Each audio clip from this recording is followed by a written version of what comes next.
Okay, now the goal here is for the dog to take a line from your side. Everything again starts with control. Good job. Your dog needs to be steady at your side and paying attention. Obviously, when you get out hunting, the situation becomes a little more chaotic, but when you're training, that's when you control the environment, and that's when you want to do it. And that helps the chaos be a little more easy to manage when you're in an actual situation. So you want the dog sitting at your side, and what you're doing, stay. What you're doing is you're directing the dog with your hand. Now, if I'm directing Ember from here, I'm doing that like this. It's because the bird is out in that direction. Okay, you always want the body of the dog facing the same direction that the dog's nose is pointing. Sometimes that requires actually grabbing the dog and moving it a little bit so that you can line up the body with the nose. Okay, because what's going to happen in a hunting situation is the dog's going to retrieve a bird over there, and then the next bird is going to fall over here.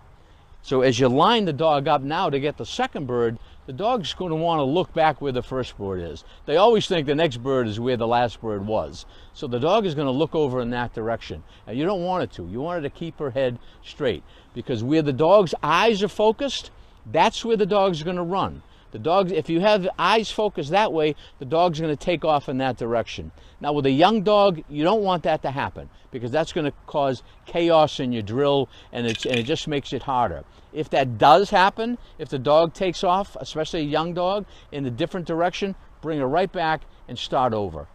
So you're trying to give the dog a line with your hand, and you put your hand over the dog's nose like this. Okay, now you don't want to block its eyes. You want it out in front. Some people put the hand up here. To me, I don't get that, because the dog can't see that motion. This is the motion that you want the dog to see. Some people use a couple of fingers. Okay, that doesn't really make much difference.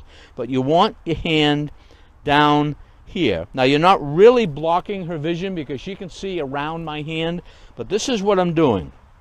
This is what I eventually want her to take this line. And when I send her, some folks will just give a quick beep like that. Maybe that works, I don't know. But what I like to do better is to give it an exaggerated line, almost like you're pulling the dog in the direction you want it to go in, so that it's the motion of your hand, not just the visual of your hand, that the dog will follow.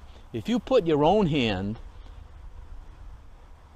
in front of your own nose and just get a sense of that, you can see that if this is what the dog is looking at. And if you're pulling the dog in that direction, you're almost saying, okay, look this way, but also come this way.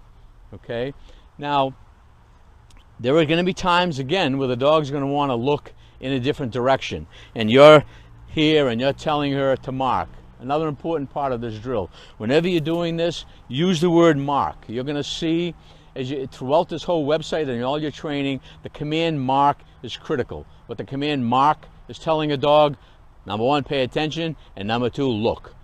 If we're throwing a dummy, look out in this direction. You're marking, you're looking to see where it's going to fall, or if the dog has already fallen, the bird rather has already fallen, and you're holding your hand in front of her, you're giving her this line, and you're saying mark, because you want the dog to mark the direction that you're going to send it in, because the dog probably did not see the point of the fall. Now, what's going to happen, Ember, here, stay.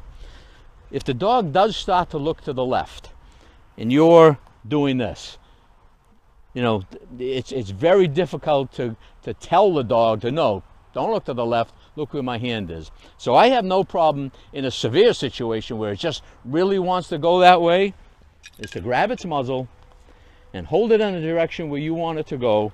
Hold it with this hand and then with your left hand, because now you've got control of the dog. It may, even if it tries to get away, you don't want to do that all the time, but you may have to do that because you don't want it. You want to send it straight. You don't want to send it in some offhand direction. So that could be required. A lesser version of that comes in handy, a less severe version where you don't have to actually grab it and hold her, is if you just, instead of putting your hand out here, just put your hand right at the side of her muzzle. Now you can, control where her nose is pointing just by pushing it a little bit, and now just push right off right off that way. So the point is, whatever it takes, you got to be a little creative yourself and do what works for you and your dog. Whatever it takes to get that dog to look in the straight direction, that's what you need to do.